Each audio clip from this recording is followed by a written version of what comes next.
Welcome to the acclaimed podcast, The Deep Dive, featuring your esteemed hosts, Andy Monitor and Drew Dinzik, powered by BetSperts. Welcome to The Deep Dive. Bonus content. We have about 20 days until a very important election here in the United States, Andy. And for those reasons, it has been long sought after to get a guest who can really help us understand the betting implications around this particular event. And thankfully, Andy has tracked down one of the best. Zeus O'Dea, an originator for cricket and political markets, works currently for Shuffle and is going to help us navigate these turbulent waters, which is the third presidential cycle in a row in the United States that is freaking sea hair margin between the two political parties. I cannot believe we are doing this again. It has already been a crazy 2024 so far. We're going to get into what has already happened. We are going to get into, sort of understanding a little bit better what this political betting is like today and, what is important to pay attention to as we, come down the home stretch here. But without further ado, first time on the deep dive, welcome Zeus. Thank you guys very much. First time caller, long time listener. It's been a long time coming, to be fair. I remember listening to Andy a long while, but Andy's like sitting there, what are you bringing up here? Like back in 2018, I reckon, when you were talking about tennis and stuff like that. So to finally be on the other side of that is a I was going to say dream come true. Zeus was one of the 10 other guys that listened to the Ball Boys. I love it. Ball Boys, yeah. Well, I mean, yeah, you put out like an ad for political guys, and I was one of the guys that responded, and the other guy was kind of homeless. So that was here we are, I guess. And it's crazy how we talk about this, this whole cycle too, and it feels like we have such goldfish brain now. With just the speed, we've talked about this 100 times, Drew, with usually it's because, hey, this athlete got in trouble with the law, and that's a big deal. But as it's just like, he'll sign with another team in like 5 weeks once we've forgotten about it. It's the same kind of thing with politics now. Like, we had assassination attempts, we had a major candidate drop out, and all that stuff just is like, oh yeah, but that was like a year ago, right? That happened forever ago. It feels crazy like every day. A long time ago. With the social media being what it is right now, everything is just super meaningful for like 14 minutes. And then we've moved on to the next, the next clip, the next hoax, the next clip from a news show where somebody says something. It is wild. And it's interesting watching the markets. It's funny too, my main source for like markets for politics, that's not Zeus, it's probably just like Dave. I was going to say, I was totally queuing to like say Zeus actually in there. No, besides you tweet about it and dating advice, obsessively. But like Dave Mason will tweet every time there's a move at Bet Online, just based on the money they're taking on on the main market. Well, is it even money they're taking? Does he just tweet for the stuff call? Who knows? I don't know. I trust him that they're actually taking those bets. I don't think they'd want to move on air. Yeah. But I guess real quick house business off the top here. If you want to follow Zeus, he is he's currently traveling Europe, a raconteur, a character on Twitter in general, and you can find him at Zeus O'Dea. That is ZEUS ODEA. Great follow, and I'm excited to dive into the election cycle so far. So before kind of getting into this particular event, help me understand a little bit how you ended up being an originator for election markets from Australia, living in Europe. Okay, well, there's a lot to break down here. So, effectively, I was a professional. I define professional bettor as someone who kind of bets professionally without another job, and I do have another job now. So, unfortunately, I'm a semi-fraud, but I started following politics back in probably early 2020 when it was the original, Joe versus Donald Trump. And to be completely honest, I don't remember how I started like following that, but I just know that I did, and I was really hooked by it. And ever since then, it was kind of like one of these things where I'm a kind of obsessed with it. And yeah, like I don't know. It's just one of these things you find out that, oh, okay, I'm like, not to toot my own horn. I would hate to do that, but like I'm okay at it. And like some people are just really good at, I don't know, like NFL. Andy, you're really good at hockey. I love Yeah. the pregnant. I love the pregnant. Yeah. I was hoping you'd kind of insert something there. I did watch it. Something, I'm sure. Yeah. You're good at something, I'm sure. No, I mean, so you early on you had some success. That's one of 3 canned jokes that I had. I love that he brought jokes. It's gonna scratch. Oh, that you got me. That was very funny. Well, I mean, what kind of success early on did you have? Was it that election, or were you finding smaller? Well, markets? that election as well. I mean, I can't really, and a lot of people have asked me this. It's very hard to describe. I just sort of have a feeling for what price should be and what they shouldn't, and it's not like I'm just kind of finger in the air and saying this should be this price. But I follow it very closely. Well, yeah, kind of. This is terrible radio, but I can obviously see every time Drew and Andy actually make a kind of finger movement on the screen and yeah. Anyway, so yes, started. Effectively,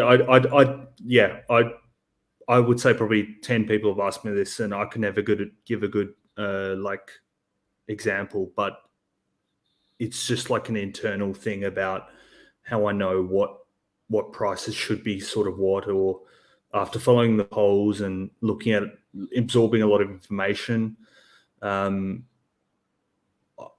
I can sort of just figure out a good line for what an election should be. And it's not to say that I'm never wrong, but I generally have done pretty well in past elections. And I mean, as you two gentlemen know who have followed me for a while, it's quite rare that I'm very wrong on an election.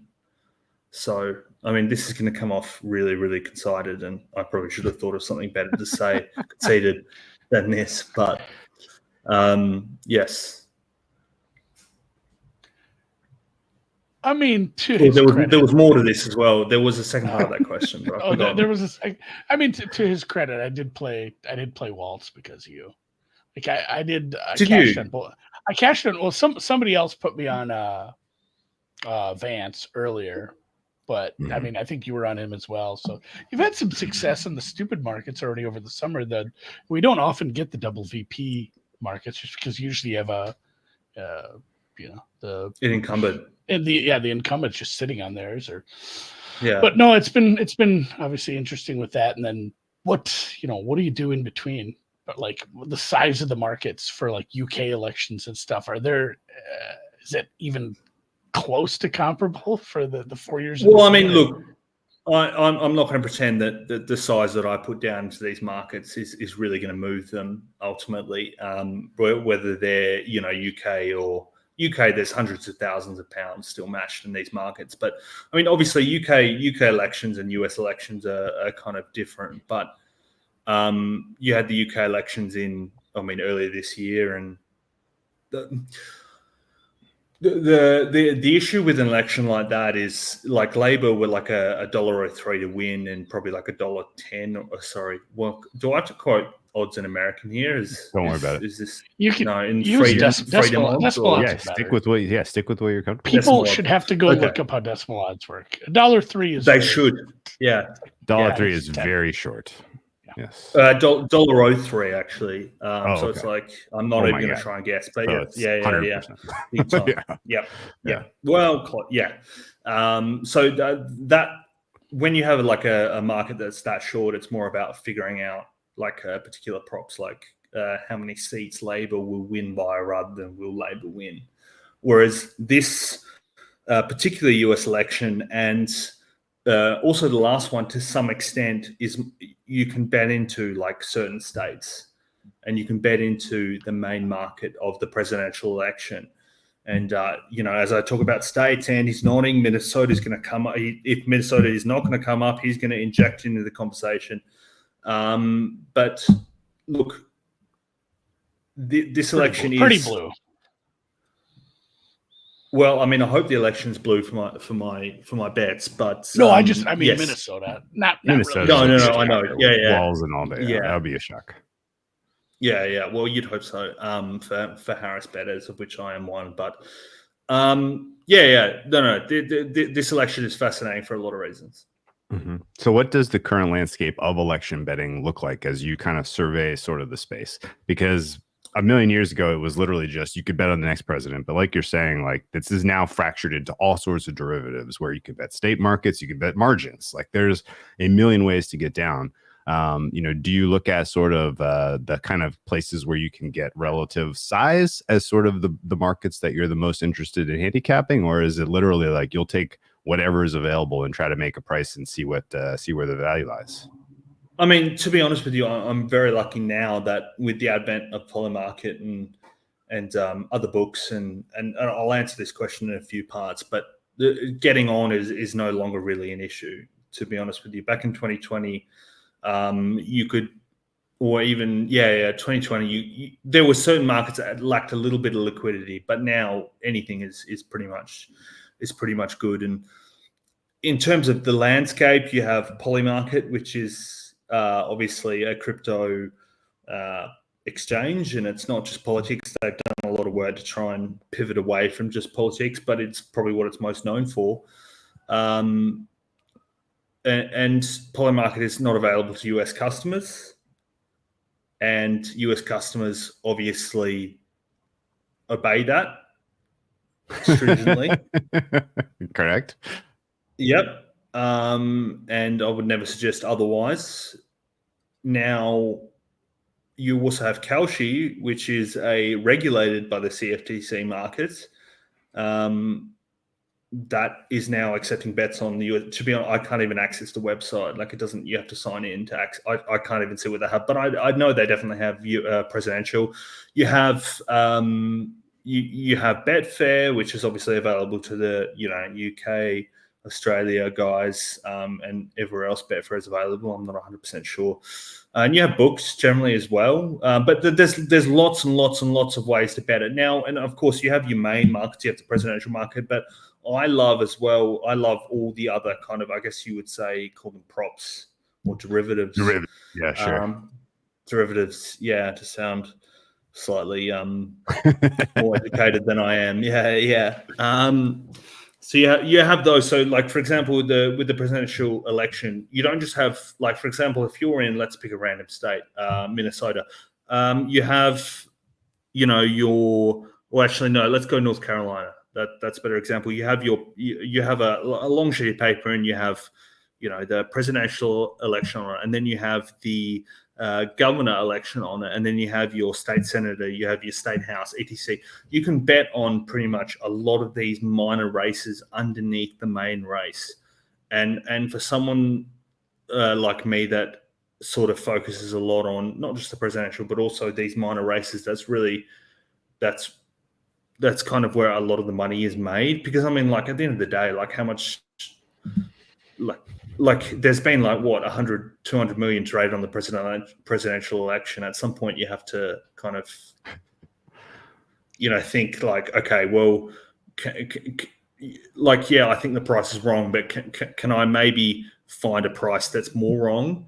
And I would say that's the case. I think it's a good comparison between speaking to your side, maybe even EPL sides, NFL sides for us, like beating NFL sides at post compared to beating college football player props markets where, the limits are a lot lower. And obviously my example, if somebody did that, they were good at modeling, following news, getting information, and then beat the shit out of player props, they just wouldn't have that sports book available to them anymore. But it's kind of a different horse of a different color. Well, I mean, but it's a different horse because I think most of this is on exchange, right?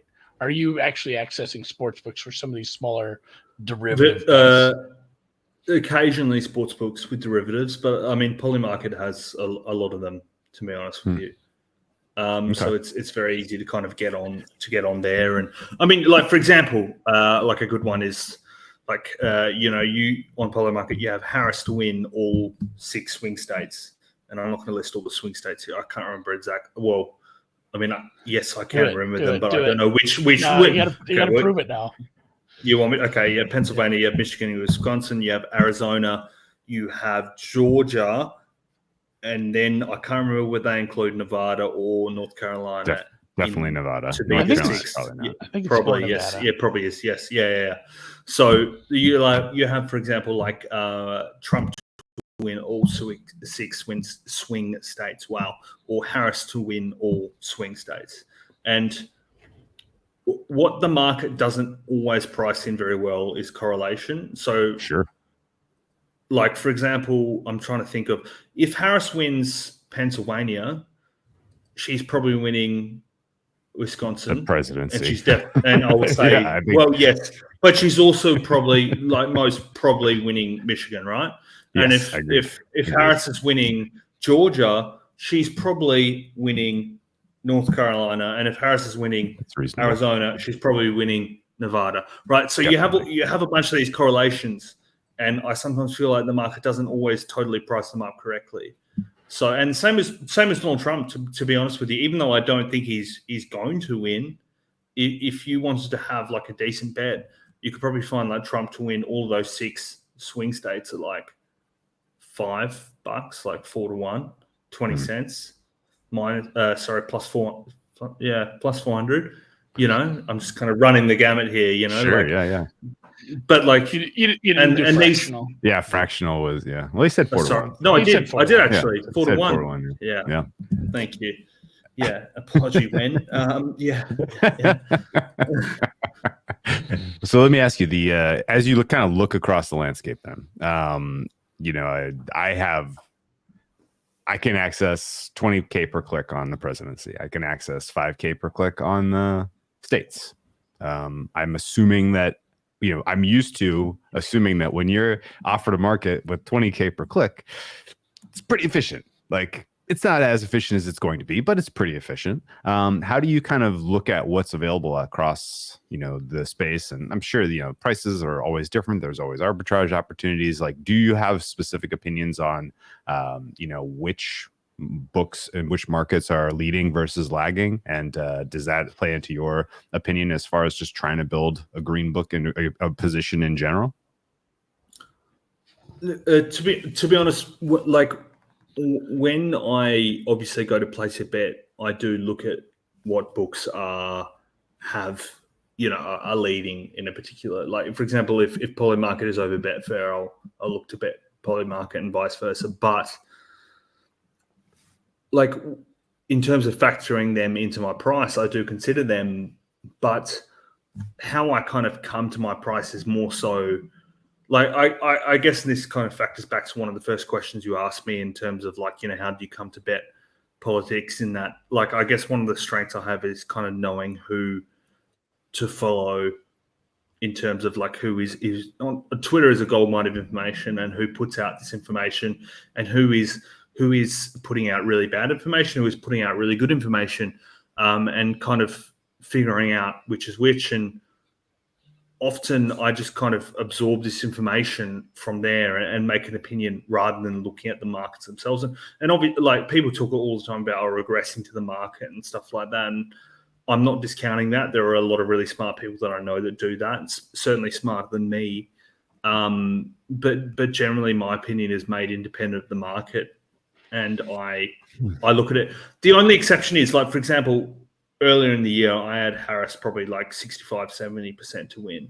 Now, with the amount of money that's come in, like, you can't just ignore that totally, right? Like, so now my figure is at more Harris, 60%. But you know, like, there are a lot of things said about presidential elections, and, you know, the types of customers that are betting on Polymarket, and are they self-selecting for people that would bet on Donald Trump and stuff. I don't totally believe that. And there's enough money from all parts on Betfair as well to, you know, theoretically have a sharp market. But politics, generally, I found, is one of the quote unquote sports where you have you can find errors, and not all the time, but you can find there are areas where the market is not efficient, if that makes sense. And that's and where so I wondered too about my that job is with, to find that. you talked about the liquidity and just the amount of money that's going into this in Poly Market and just the other exchanges. And I mean, let's include any sports book. It's offering the market there or here abroad for you. Mm-hmm. It feels like one of those that just there's so many people that are just so sure on who's going to win one way or the other. And some of these assholes have money. Sure. And that's where I do wonder about, because a lot of especially the exchanges. This was a lot of 2020. Yeah, the exchange, the general exchange price, or your median exchange price isn't gonna move without somebody matching it. Like somebody has to take that bet, or somebody has to make a big swing at one of the places where it's gonna move. Like, and I wonder how. And I wanted your opinion on how much. I hate to call it dumb money, but I want to call it like uninformed, Misinformed. Yeah. Misinformed home team money. Yeah, you're talking about a person whose information is siloed, and they're reading and hearing what they want to hear, and so they have talked themselves into a price that is much higher likelihood than the market, and they're going to now go take their opinion to market because of the information that they have been choosing in their diet. Yeah. And I think I think that is a very viable explanation for what happened with the price in 2020 and probably now. Look, this is quite a difficult question to answer because there are a lot of competing opinions about this, and I will try to choose my words carefully. I think there is a little bit of dumb money in the market. And I say a little bit, I'm not sure the exact percentage. It's a insignificant percentage. But I think the market is too liquid for it to be, for say, any one person to be like, okay, yeah, this is just dumb money, right?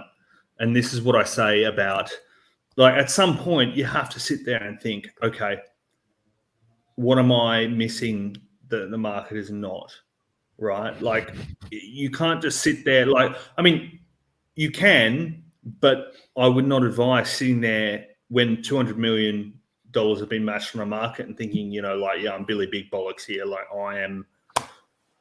I know this, the market does not, right? Like, you sort of have to tamper your staking a little bit. And this is when I talked about this before. I had Harris higher. I've sort of had to pull her in a little bit purely because I can't justify having Harris at like 65, 70% when the market has her like a slight underdog, right? Like, I could have her like 60% maybe to me. And like, there's a lot of people on Twitter that's going to come here and be like, Zeus, you're a fraud. Like, you can't even have her at 60% when the market's at 50%. And I totally understand that, right? But like, you have to respect the market. And again, I'm trying to think about how to answer this correctly.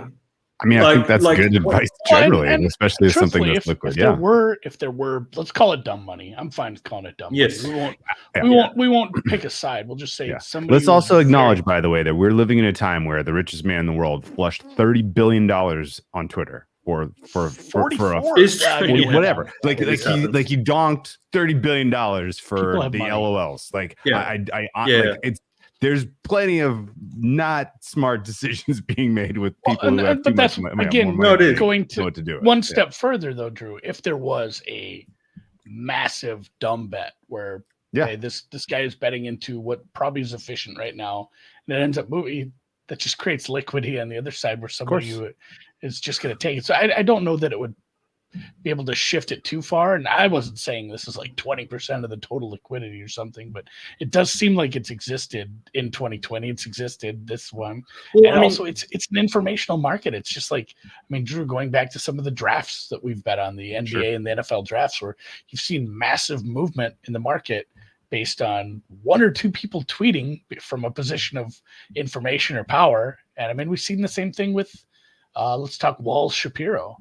You saw, I can't remember how high Shapiro got on Wally Market at some point. It's like this is one person reporting versus somebody else saying it's walls, and the other person got more traction on Twitter, so the Shapiro price went nuts. And I will don't know say how many that people though, actually that knew the answer to that. You know, like with a market like the vice presidency, that like vice presidents, like Kamala's vice presidents, president that you're referencing there.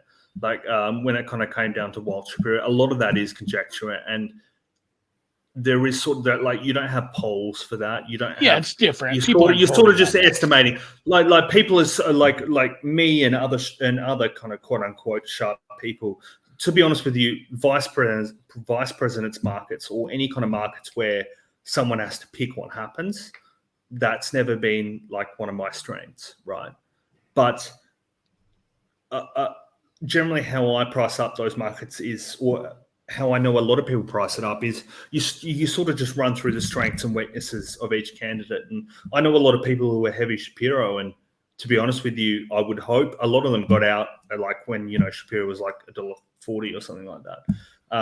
But like, I remember seeing Waltz in like one of his first interviews and thinking like, this guy's pretty on the ball. Like, he talks a good game.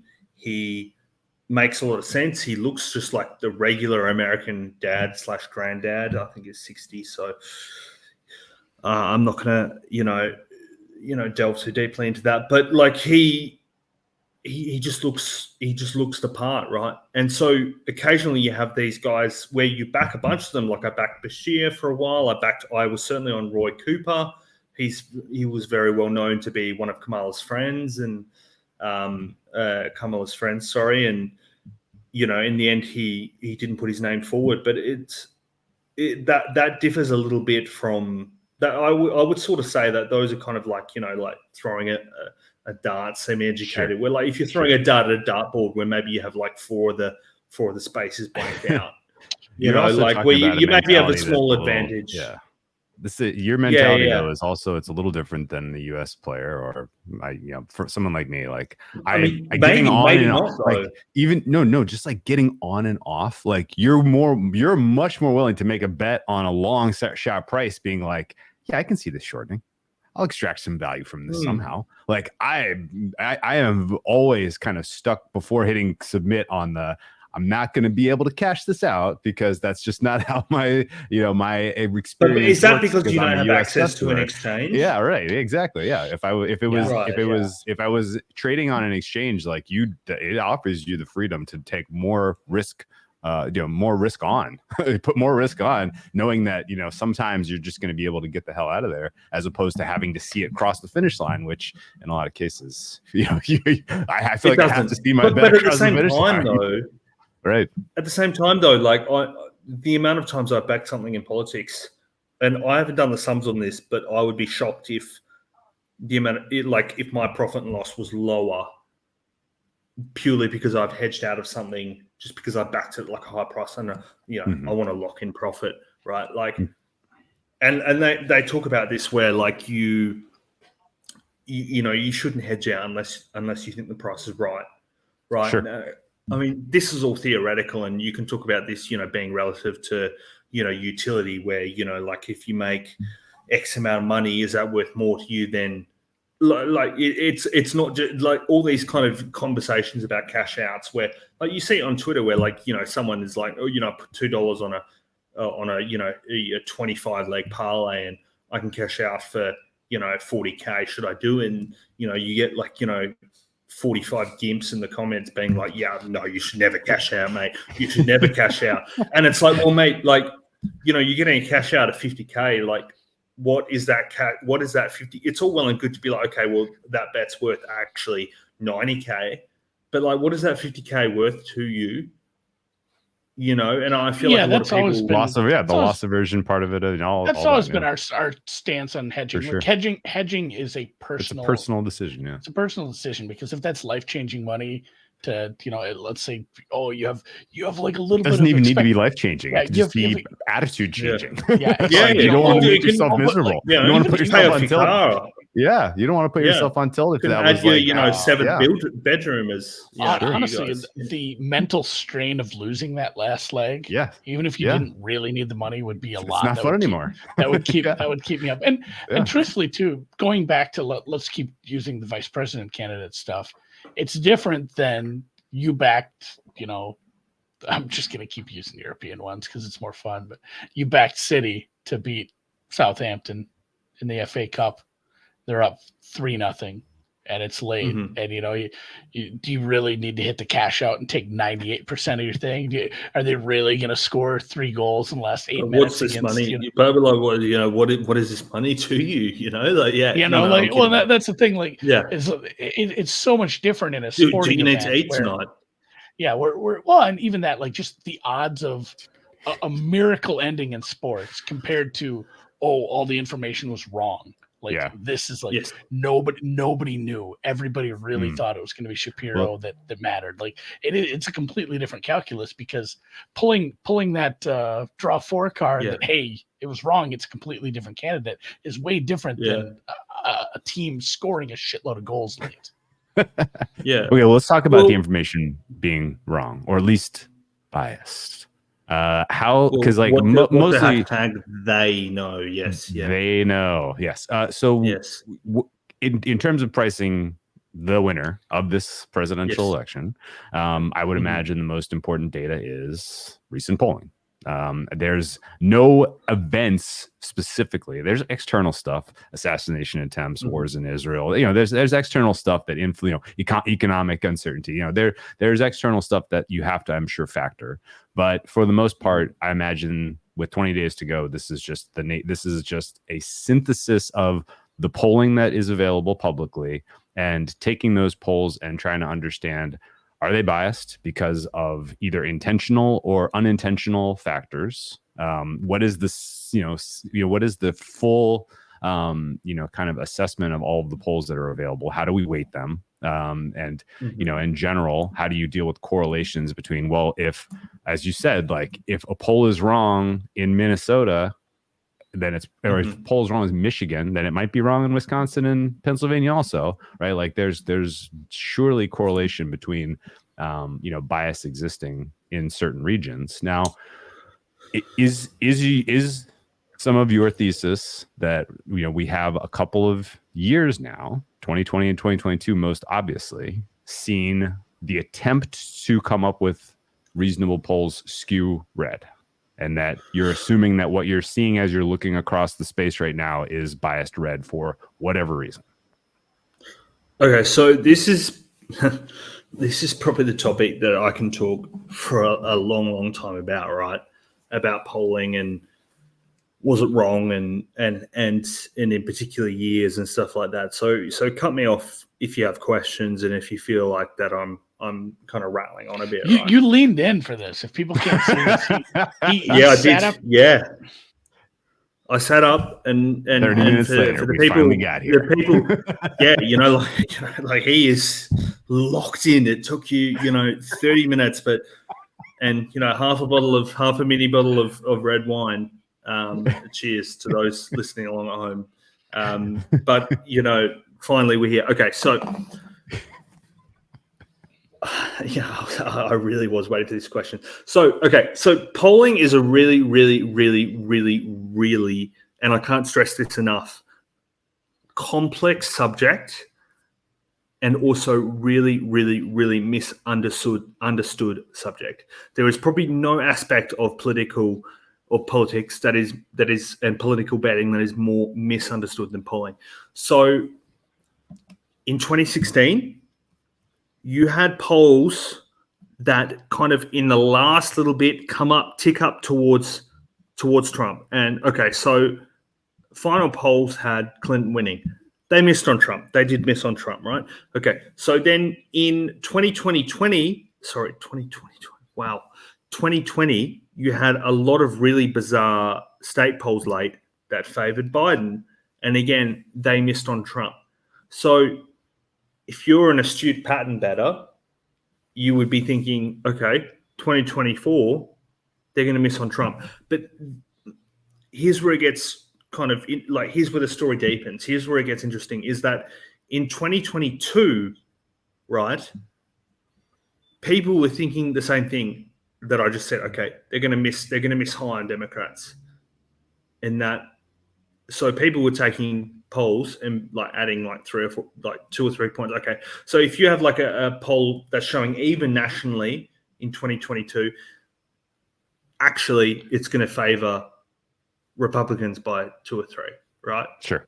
And people were just kind of referencing what happened in 2020, 2016. Now, that didn't happen. That in 2022, the polls were pretty much bang on.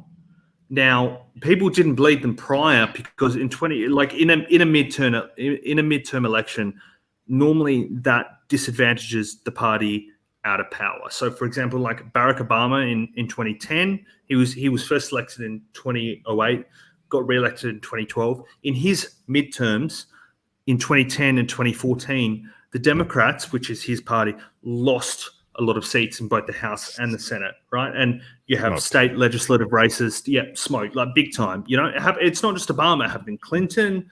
It happened with Reagan's Republicans. They also lost, relative. It's just a general pattern.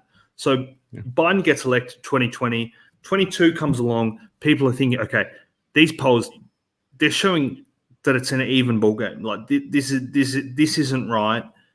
The Republicans are going to win massively. And betting markets indicated that was the case.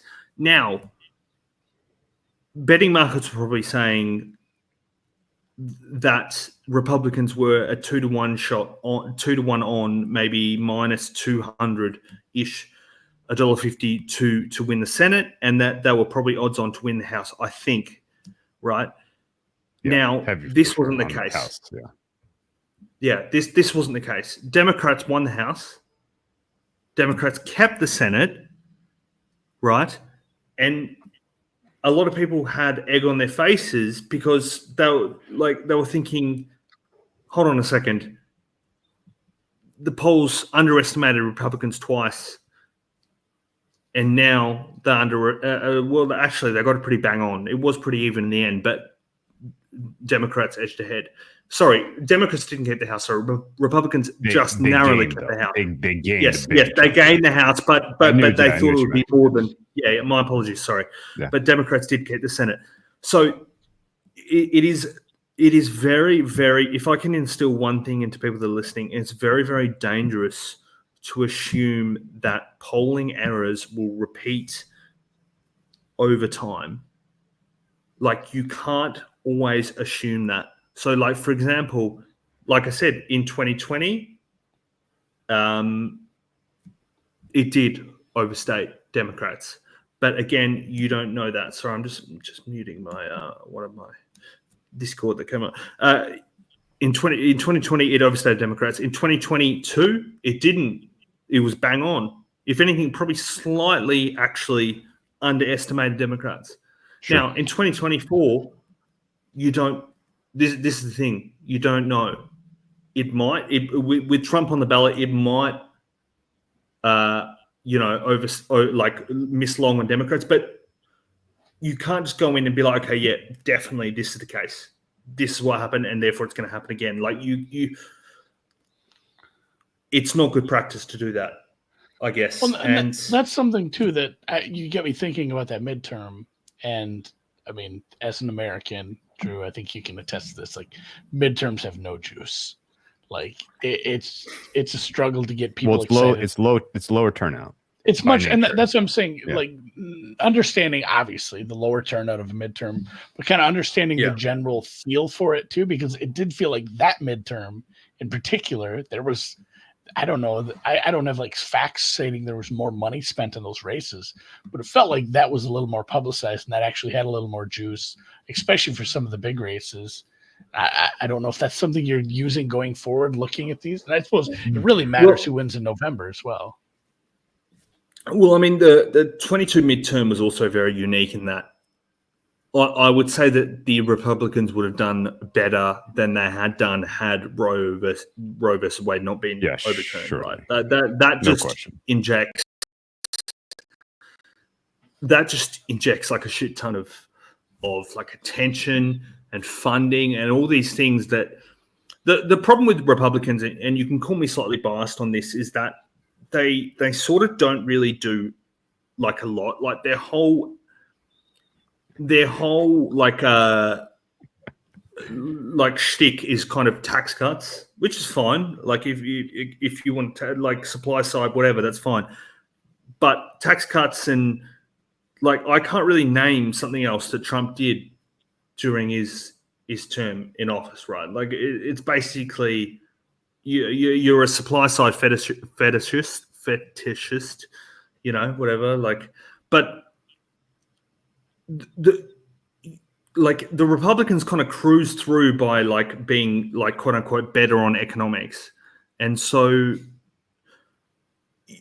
finally, when people actually pay attention to like in 2022 the abortion issue, like, oh, hold on, this party is really not on my side with this. Like in 2022, the Republicans should have won more than what they did. Yeah. But they did not because of this issue. So, okay, so you come to 2024 and like finally, like, and I just wanted to kind of, there's, like I said, I could talk a lot about this issue. So you have, and I have like a bunch of notes written down here. So you have polls showing pretty much an even money like game, right? But like in 2016, both and 2020, Clinton and Biden were ahead in the national popular vote. And this is the same again. Harris is ahead in terms of polling for the national popular vote, but obviously for those that might not know, the national popular vote is not what wins an American election. It's a mismatch of what they call the Electoral college, right? Like it's very hard to explain for someone that basically like every state gets allocated a certain number of points, and whoever wins the most amount of points wins, right? Is that sort of, is that a bad way to explain it to people that don't know? Oh, I think, I mean, they push it pretty hard in civics class here. You learn about the yeah, it has to do with the history of landed population and population and landed power in America, which is very complicated, it turns out. It just goes with the number of reps you have. Yes. Yeah, okay. right. Well, yeah. How long you went to school. So basically, like you have the national popular vote, but like with all these elections, it's like I said, it's not static. So what happens in 2020 is not necessarily indicative of what happens in 2024. So you might have the national popular vote at +4 in 2020, and Biden only just, for example, winning by a few 100,000. 70, 70,000. Whatever. You know what I mean? Yeah. Yes, votes in these swing states. But therefore, if you say, okay, Harris is ahead by 2 now or 2.5, it doesn't mean that now all of a sudden Harris is losing, because different states, how they vote affect the national popular vote. Like, for example, in California, if California gets a little bit more red, all of a sudden you don't have these huge margins for the Democrats and the popular vote reduces. But say, for example, if Pennsylvania and these quote unquote swing states, which are what matters, stay pretty close, then you have, like Harris could have an advantage. Like if you're like, okay, there was like a New York Times poll /Shannon that came out and was like Trump +9 in Florida. And people are like on Twitter, Trump's got this. Like, Trump is going to dominate Florida. But what they didn't see is that Harris was also +3 or +4 nationally, right? Now, in 2020, Trump was +3.5 in Florida. Now, if you make 2024 Trump +9 in Florida and the national popular vote margin stays the same, it means that somewhere else these votes are coming for Harris, right? Like, so you have this is, it's not static, and you are, this is again one of these things where you talk about the polls, and I say can talk a while. And if you have questions, please do interject, and I'll be happy to explain, because maybe I know what I'm talking about, but maybe I'm not explaining it in a way that's No, like I said, I think the national election boils down to is very simple this year, which is who wins Pennsylvania. Biden won Pennsylvania. Joke tweets about this. Yeah, Biden And won they make Pennsylvania in part because of the regional. He was from Delaware. He had a good connection to the people there. He'd run a lot of campaigns in that area. Generally, he got great turnout in Philadelphia, and I think that if there is enthusiasm for Harris in Pennsylvania, she wins. And that's basically all there is to it. And I have no idea to understand sort of the more, kind of complex factors for Pennsylvania politics right now. I don't know how to price, like how easy was it to access ballots in Pennsylvania in 2020? Was there was there in terms of what figuring out how many were like the early mail ballots? Yeah, the mail-in votes. Like, was that a paradigm shift? Like, is this permanent now? Now everybody is like, wow, cool. I've never gotten to vote on elections before because I always had to go to work and I didn't want to wait in line, but I had a ballot mailed to me. Like, yeah, this is awesome. I got to vote. That we don't do this on a weekend for some reason. Like how effective was that in Pennsylvania? How will that happen this time? Like, I don't hear anyone covering this stuff. Piggybacking off that real quick is the fact of, going back to 2020, we saw what the mail-in votes, the order in which they were counted. So a lot of states, not every single state, but a lot of states did them last. So in the end, they were heavy blue in a lot of places. Yeah. Correct, because it's working class people who are going to the polls because the line's too long. But again, this is very critically, it is based on the states. Line. Do you remember the live prices late? Yeah. Are they going to be able to figure this out, or is it going to be like, oh, we're trending red, and then you get Kamala 5-1 at midnight, you wake up and it's even money again? Like, is it just going to be the same silly story on the live lines again? This is again. There is slight adjustments, and you talk about early mail-in ballots, and it's really important to clarify that you had a lot. Like, you can't really compare. Like, you see people on Twitter, like Twitter and the internet talking about like mail-in ballots as if, and like, for example, Pennsylvania is a really good example. They report, each county reports how many ballots they've sent out by party ID and how many ballots have been sent back, right? And of course, if a Democrat returns a ballot, it's not 100% guaranteed that ballot is voting for a Democrat, but you can assign, based on past history, a percentage chance for that ballot being a Democrat, right?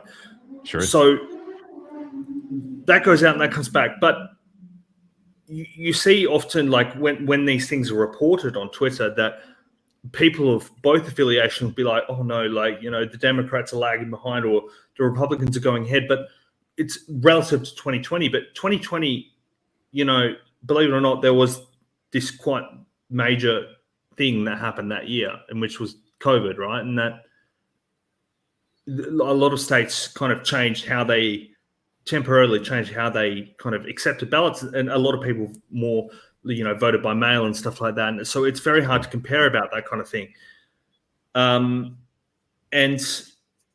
But moving forward, you also talked about like how certain states count their ballots, and like, for example, Florida is counts it very quickly. So, for example, Florida generally is going to be done in probably 3-4 hours on election night. And whereas California is a great example of a state that takes a long time to count their ballots, and it might take up to, I can't remember the exact amount, but 10 days, right? And settling an election 10 days after the election is probably not ideal, but that's just how they do it. And they accept ballots mailed on that day, and if it takes 10 days to get there, it takes 10 days to get there. But betting certain states or betting elections on the night is often about knowing certain states and how they report. For example, Ohio will often release a lot of the mail-in ballots first. So it looks like, okay, the Democrats are heaps ahead, and then the Republicans, as they get counted on the day of, come up, right? And Pennsylvania, the reverse happens. So, like, for example, they can't count the mail-in ballots until, I think it is election night, and then they count them, they get dumped all at once, bang.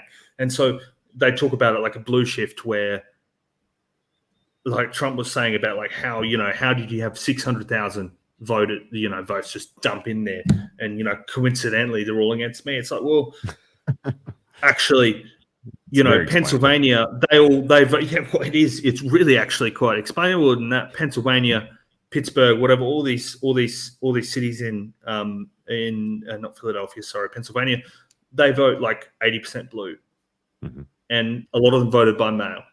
And believe it or not, in a city of 5 million people or whatever, there's a lot of people that vote, and a lot of people that vote Democrat. And there's a lot of people that vote Democrat by mail, and therefore you have a lot of ballots that get released by mail. And these kind of things, knowing what these states specifically do, is really, really handy in terms of trading. Like, so, for example, for me, even though I think Harris is going to win or is favored to win, I've actually backed more Donald Trump right now than Harris in terms of presidential, because I think Donald Trump is probably going to win Florida, probably going to win by a decent margin. And therefore, his price to win the presidency is going to contract a little bit. So, like, for me, and therefore, if I can back Harris bigger later, which, like, on a fairly explainable thing, like, why would I hold it now, right? Yeah. Like, and like, for example, if I back Harris, Pennsylvania, which I have, Wisconsin, which I have, these states are not affected by the early shift, and so it's sort of just figuring out a way to make money in a way that I'm trying to figure out the right words here. Yeah. No, it's time value money. If you locked in a monster price of Harris, that's one thing. But if it was always kind of in the 50-50 marketplace, it makes no sense to bet it in July if you think on the night of the election you're going to get a substantially better price, because one of the first to come in is going to be Florida. That's going to be huge, and it's going to make it seem to the entire market like, Florida to come in, especially now that you have the added information of expecting a bigger margin for Florida for Trump this year than we had last time, which also isn't crazy because they continue to kind of consolidate the Republican registration. Continues Republican to go registration, and they're winning among Hispanics and old people, and that's all Florida is now. So it's kind of it all does understand. It all kind of tracks. And I think your point is, if you're going to bet into Harris to win at all, then tune in. I mean, it's certainly worth holding a little bit at 8:30 Eastern on the day of the election, and you're going to get 2-1 or 250. The guy with the truck. Who's our guy? Steve Kornacki. NBC. Steve Kornacki doing is going to be up there doing the math. And I will say, I know what's going to happen is that like. Go on, sorry, sir. Yeah. I did have a mild theory on Florida, and then I looked at the polls and realized like it wasn't going to be enough. But I want to hear it. As soon as the Columbus stuff happened, or Springfield rather, I'm like, what? I'm like, they're reading the dogs. I said, which state has the most Haitians? And it's clearly Florida. Florida and Georgia have more hate. Like, when you say clearly, well, it's because it's closest. No, you just percent of the population. Yeah, it's not going to be enough. It was just making sure that was a statistical guess there. One and two. Number one and number two were Florida and Georgia for like Haitian populations. Like, oh man, I feel like he's not going to get the Haitian vote. There's other reasons. Yeah, I mean, let me ask you, Zeus, about the publicly available models, right? Like, there's more attention than ever shined on the 538 Nate Silver's new model, the redistrict. Do these serve any purpose for betting this other than just trying to help you kind of navigate why did a price move if there was a new push alert on a model that went out or something like that? Or like is there information in what these folks are doing, trying to synthesize the polls and predict? I think for and I don't say this disparagingly because this is most people, but for low information voters, and I mean, when I say that, I mean people that just rock up and don't really pay much attention to politics, which is most of the population, right? Like I'm aware that most people don't. So for low information voters, models are really good because they kind of sit there and they go like, okay, it's pretty even. And you look at it, if you're someone in Cincinnati and, you're cracking open a beer at the end of a long day at, a refinery or something. No, they don't have those. But, point being is like you sit there and you look at the thing and you think, okay, it's pretty even, right? Like you're getting some kind of information from that. Sure. Right. Whereas if those models didn't exist and you just looked at polls are a lot harder to interpret. So I really do think that even though I kind of shit on Nate Silver and other, not just Nate Silver and other kind of like models a little bit, like they are providing a public service, and I really do admire what they do in it. And it is hard to put out. I admire that they're putting out their modeling and their work out there for people to.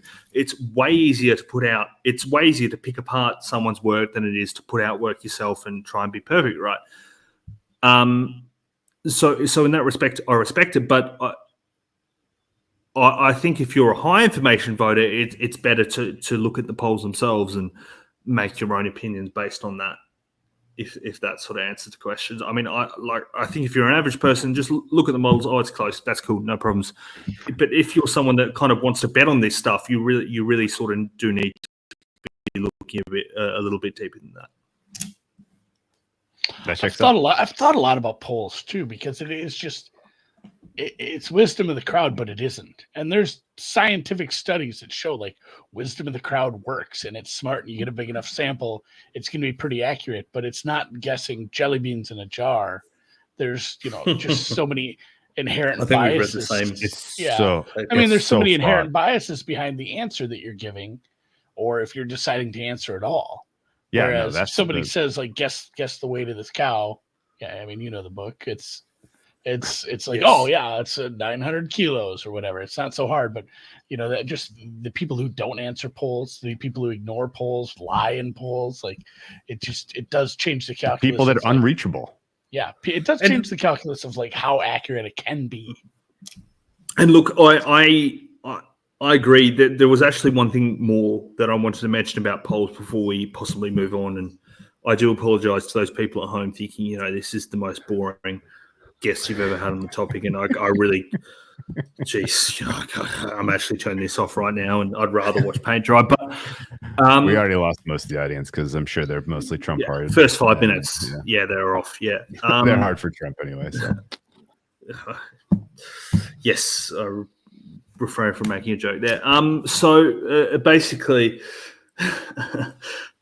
what's happening with a lot of polls here is that. And this is self-admitted. This is not some like super secret information. Is that when polling companies they grab a lot of data, they call a lot of people, or for example, they text a lot of people. You might be browsing online, you get an ad. Can you answer this poll? They push people on social media, whatever. There's a lot of ways to collect information about polls. But what is different this time is that normally you wait to, like, for example, when you say wait, you all the information you kind of adjust it to fit a certain state or a certain region's education level. Like if say 33% of people got a college degree, you take that 33 or whatever 30 to 35% of people, and you take the information and you weight it like that, right? So, but another way to weight it is you can weight it by recall vote, which is like if you're putting out a poll in 2024, you say, okay, so one of the questions is, guys, like, how did you vote? Like, what did you vote for Biden or did you vote for Trump? And so a lot of the reasons that people have suggested that the polls look exactly like 2020 or 2022 is because, like, a lot of pollsters are waiting to the past election. If you grab the people that voted in the last election and put it in your poll, you're going to get a lot of the time pretty similar results to the last election, right? So you're not capturing the mood of the electorate. And so that's why a lot of people have also suggested why the polls might be actually biased in favor of Democrats this time. And I just wanted to put that in because that's quite not often sort of clarified. Now, of course, it could still be biased in favor of Republicans again. Like the electorate could be more red, but that's pretty significant. That doesn't happen often. It only matters in like 3 counties in Pennsylvania.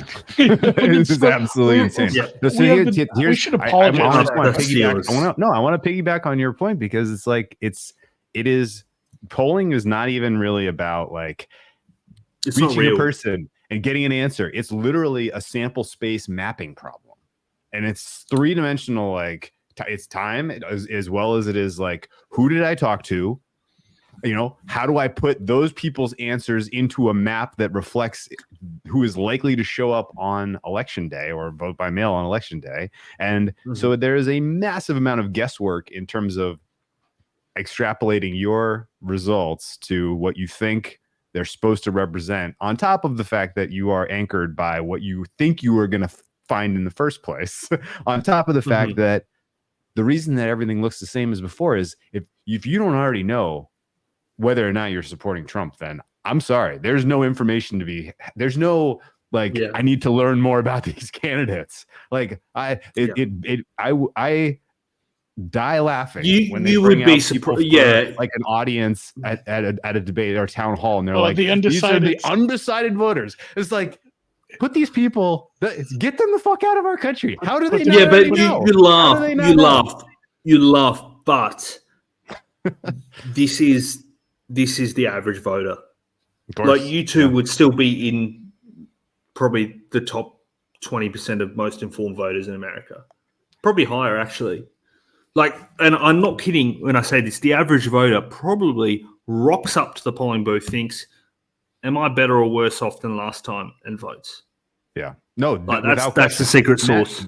Your point about the Roe versus Wade was so prescient in 2022 because the reason that most of the time it's low turnout midterms because people are like, that's not going to matter anyway. It's midterms. Yeah. None of this matters. Like I don't care. I don't care one way or the other. Like it's midterms. But people were like, and all of a sudden it does. People were angry. They were like, this is an 80. That's an 80-20. Public support for that issue in America, and the Supreme Court took it away, and it was literally just like people were pissed. And I get that. That makes total sense. And honestly, the fact that that's not sort of the headline issue for Harris's campaign right now has me worried for you and her and us. They do talk about it a lot.